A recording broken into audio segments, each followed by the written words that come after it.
They called him slow. They mocked his silence, laughed at his stillness, and avoided his path like a curse.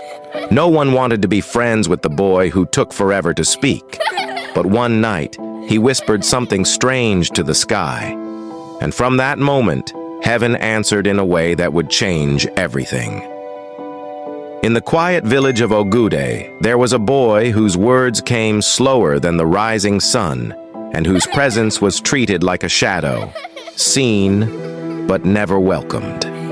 Everyone called him Obienta, Little Obi, not because of his name, but because of his size. But even more than that, they mocked the way he spoke, slow and unsure, like each word was climbing a hill before reaching his lips. Children ran from him. Adults ignored him. At school, he had no one to sit with. They whispered that something was wrong with his brain. Others said he was cursed, but Obi never answered, not because he didn't want to, but because words just didn't come quickly to him. Every night, he knelt beside his mat, stared at the cracked ceiling and whispered, "God, I don't understand why you made me this way, but I know you know the best for me. May your will be done." He prayed this with tears in his eyes, night after night. Then one night, something strange happened. Obi had a dream. He saw a room filled with children, some without arms, some without legs, some lying down with empty eyes, unable to move or speak.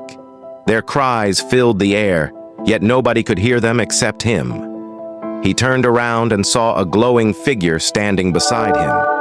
A voice came, soft but powerful. "You call yourself empty, but look again." Then one of the children reached out with no arms. Yet somehow Obi felt their touch.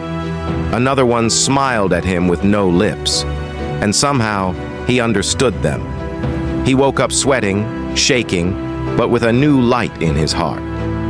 The next morning, for the first time, Obi smiled at the world, even though it hadn't changed.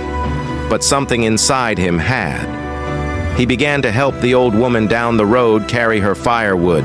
He started sweeping the church compound in silence.